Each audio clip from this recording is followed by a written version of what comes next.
Assalamualaikum warahmatullahi wabarakatuh. Halo teman-teman semua, kami dari kelompok Rex Veritas Hukum Tata Negara akan membahas tentang pemilu dan pilkada di Indonesia. Saya Abdurrahim dengan NIM 2536942. Saya Najwa Putri Afrilia dengan NIM 2536926. Saya Nadia dengan NIM 2536924. Dengan saya Soma Rifki Nofdi dengan NIM 2536958. Pemilu merupakan singkatan dari pemilihan umum. Biasanya kita akan memilih presiden, wakil presiden, DPR RI, dan juga DPD. Pemilu di Indonesia dilaksanakan oleh 3 lembaga utama. Yang pertama, Komisi Pemilihan Umum ataupun KPU, lalu yang kedua, Badan Pengawas Pemilu ataupun Bawaslu, lalu yang ketiga oleh lembaga Badan Kehormatan Penyelenggaraan Pemilu. Lalu pilkada. Pilkada merupakan singkatan dari pemilihan kepala daerah. Nantinya kita akan memilih gubernur, wakil gubernur, wali kota, wakil wali kota, dan juga bupati dan wakil bupati. Nah, setelah tahu apa itu pemilu, pilkada, dan lembaga penyelenggaranya di Indonesia, lalu bagaimana sih sistem pelaksanaan pemilu dan pilkada di Indonesia? Gimana sih? Nah, dalam sistem pemilihan umum dan pilkada tercantum pada Undang-Undang Dasar tahun 1945 pada pasal 22E, di mana di situ menyebutkan bahwa prinsip pemilu dan pilkada harus berdasarkan asas luber jurdil. Langsung, pemilih memberikan suara secara langsung tanpa perantara. Artinya, setiap warga negara datang langsung ke TPS untuk mencobloskan pilihannya sendiri. Kemudian umum, artinya seluruh warga negara berhak mengikuti pemilu yang memenuhi syarat tanpa adanya diskriminasi. Kemudian bebas, artinya pemilih berhak memilih pilihannya sendiri tanpa adanya paksaan ataupun intimidasi dari pihak manapun. Kemudian jujur, semua penyelenggara pemilu, baik itu pemilih, penyelenggara maupun peserta, harus bertindak jujur sesuai aturan.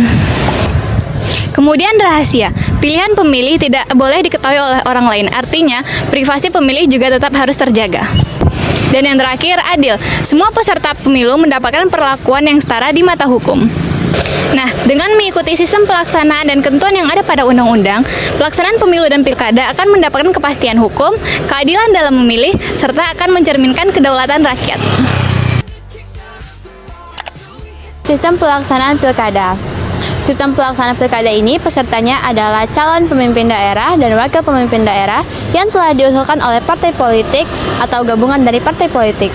Nah, partai-partai ini harus memenuhi syarat dan ketentuan sebagai peserta pilkada, baik daerah, provinsi, ataupun kabupaten dan kota.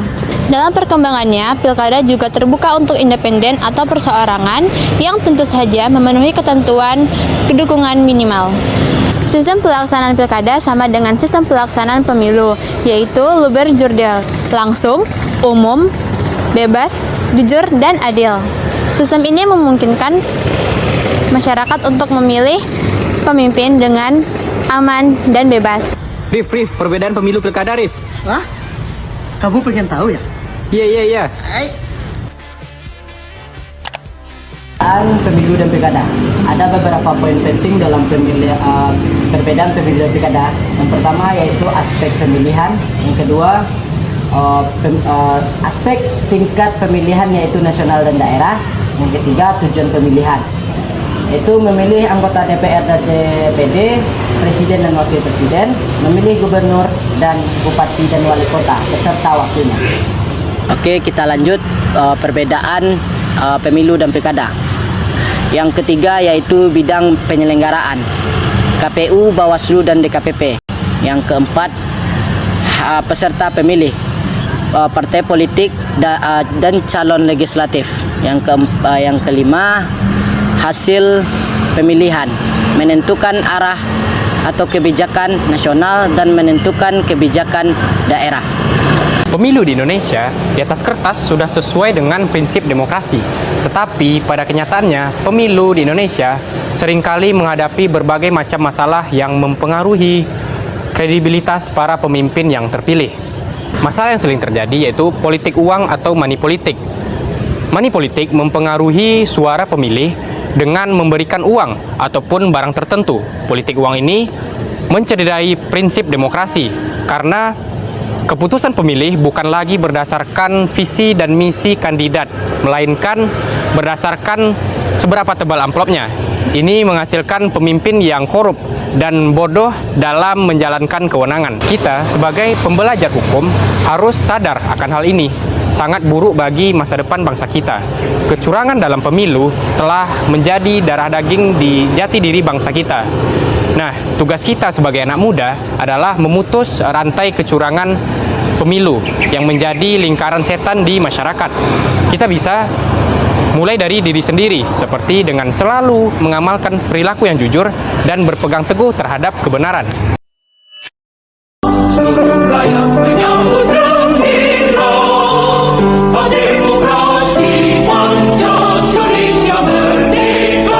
Kan diwujudkan Pemilu yang jujur, adil.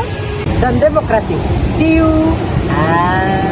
nih apa perbedaan pemilu dan juga pilkada?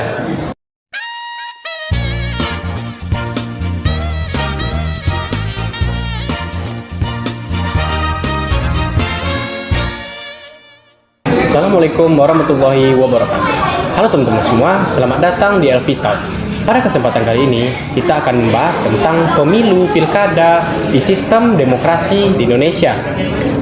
Saya Abdul Rahim, saya tidak sendiri, saya berada bersama Rifki, Najwa, dan juga Nadia. Halo teman-teman semua. Nah, sebelum kita masuk lebih dalam mengenai seluk-beluk pemilu dan pilkada, kita harus tahu dulu apa itu pemilu dan juga pilkada di Indonesia. Jadi teman-teman, pemilu dan pilkada merupakan sarana pelaksanaan kedaulatan rakyat berdasarkan Undang-Undang Nomor 7 Tahun 2017. Pemilu digunakan untuk memilih DPR, DPD, Presiden, dan juga Wakil Presiden, serta DPRD. Pemilu juga berlandaskan prinsip luber jurdil, yaitu langsung, umum, bebas, jujur, adil. Penyelenggaranya terdiri dari KPU, Bawaslu, dan juga DKPP. Nah, menurut teman-teman nih, kenapa prinsip jujur dan adil itu penting dalam pemilu? Nah, jadi teman-teman, dan pelaksanaannya pemilu memiliki 5 asas utama. Yang pertama, langsung, umum, bebas, jujur, dan adil. Artinya, setiap warga negara memberikan suaranya sendiri tanpa perwakilan, memilih haknya sendiri dengan bebas tanpa tekanan, dan dijamin kerahasiaannya. Selain itu, prosesnya juga harus dijalankan dengan jujur dan adil agar hasilnya dapat dipercaya seluruh rakyat Indonesia. Nah, berarti asas jujur dan adil sangat penting bagi demokrasi di Indonesia. Penting banget, Im. Nah, pertanyaan selanjutnya teman-teman, apakah asas-asas tersebut sudah benar-benar diterapkan di Indonesia? Oke, kita mulai dari penjelasan pilkada terlebih dahulu ya. Pilkada sendiri adalah pemilihan kepala daerah yang dilakukan oleh masyarakat secara langsung untuk memilih gubernur, bupati, wali kota beserta wakilnya. Berbeda dengan pemilu yang bersifat nasional, pilkada sendiri dilaksanakan di tingkat daerah. Dalam pelaksanaannya, peserta pilkada adalah pasangan calon yang diusulkan oleh partai politik atau bisa juga melalui jalur independen, yaitu perseorangan. Nah, asas yang digunakan dalam pilkada sama seperti pemilu, yaitu luber jurdil, langsung, umum, bebas, rahasia, jujur, dan adil. Berarti pemilu dan juga pilkada memiliki asas yang sama. Nah, teman-teman, kita masih penasaran nih, apa perbedaan pemilu dan juga pilkada? Nah, jadi perbedaan utama antara pemilu dan pilkada terletak pada pelaksanaannya. Pemilu dilaksanakan secara nasional, sedangkan pilkada diselenggarakan tingkat daerah. Pemilu bertujuan memilih presiden dan lembaga legislatif, sedangkan pilkada bertujuan memilih kepala daerah. Penyelenggaraan dan peserta yang terlibat juga berbeda, serta hasil menentukan kebijakan, tingkat nasional maupun daerah. Namun keduanya merupakan wujud nyata kedaulatan rakyat dalam sistem demokrasi nasional. Oke, jadi seperti itu ya Rifki? Ya, Im. Terima kasih Rifki. Oke, tapi Im, di sini tuh kita semua masih penasaran ya, apa sih hubungan dari pemilu dan hukum tata negara di Indonesia? Dalam sistem hukum di Indonesia, pemilu dan juga pilkada memiliki hubungan yang sangat erat dalam hukum tata negara.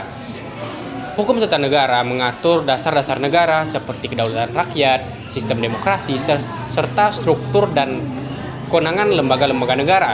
Dari sinilah muncul mekanisme pemilu dan pilkada sebagai sarana pelaksanaan kedaulatan rakyat.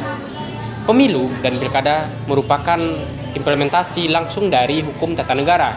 Artinya, hukum tata negara menetapkan bahwa kekuasaan berada di tangan rakyat. Lalu pemilu dan pilkada menjadi cara untuk menyalurkan kekuasaan tersebut dengan memilih pemimpin. Terima kasih teman-teman semua.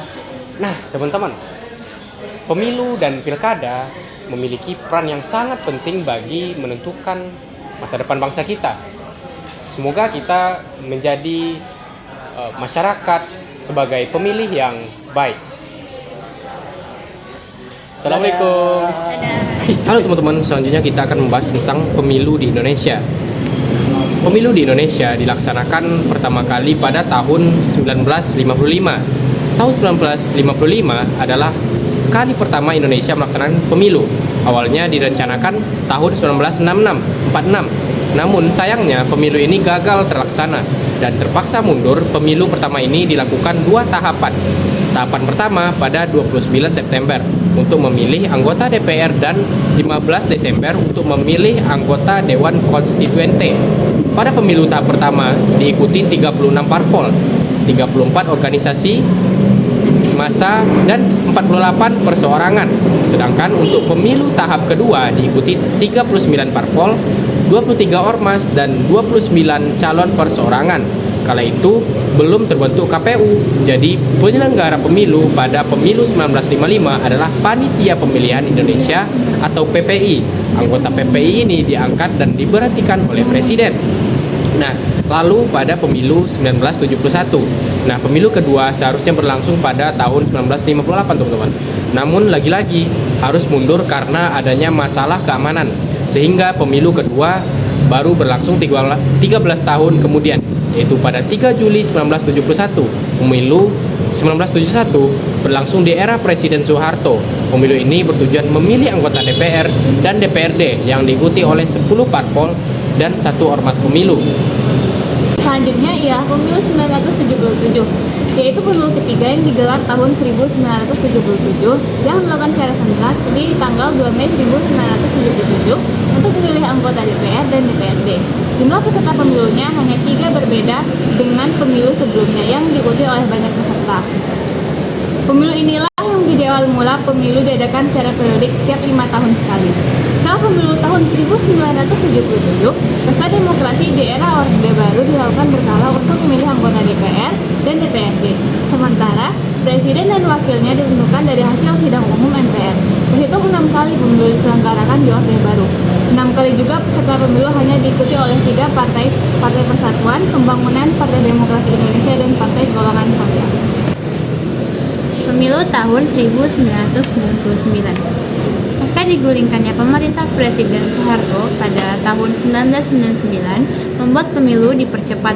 Semula dijadwalkan pada tahun 2002, tapi terpaksa dimajukan 3 tahun menjadi 7 Juni tahun 1999. Pemilu ini menjadi sejarah pemilu pertama di era reformasi. Ada 48 partai peserta yang ikut meramaikan kontestasi, tapi hanya 21 partai yang mendapatkan kursi di parlementer pemilu. Pemilu tahun 2004.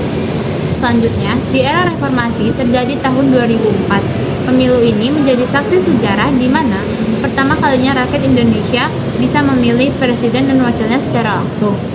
Selain itu, pemilu 2004 juga menjadi lahirnya Dewan Perwakilan Daerah atau DPD serta dibentuknya penyelenggaraan pemilu yang bersifat nasional, yaitu Komisi Pemilihan Umum atau KPU. Pelaksanaan pemilu 2004 dilaksanakan bertahap. Pemilu legislatif pada 5 April 2004, lalu Pilpres putaran 1 di 5 Juli 2004 dan putaran 2 pada 20 September 2004. Pemilu 2009 hingga sekarang. Kemudian pada pemilu 2009 hingga 2024 dilakukan dengan metode yang sama dengan pemilu 2004. Namun dengan beberapa penyesuaian dengan adanya kemudahan dan segala hal yang telah dipersiapkan oleh panitia penyelenggaraan, pemilu rasanya tidak ada alasannya bagi kita untuk tidak berpartisipasi dalam pemilu selanjutnya. Nanti dijadikan, jangan lupa untuk gunakan hak pemilihanmu dengan bijak dan jadilah bagian dari sejarah pemilu Indonesia. Oke. Nah, teman-teman, itulah penyampaian materi dari kelompok Lex Veritas. Terima kasih teman-teman. Assalamualaikum warahmatullahi wabarakatuh.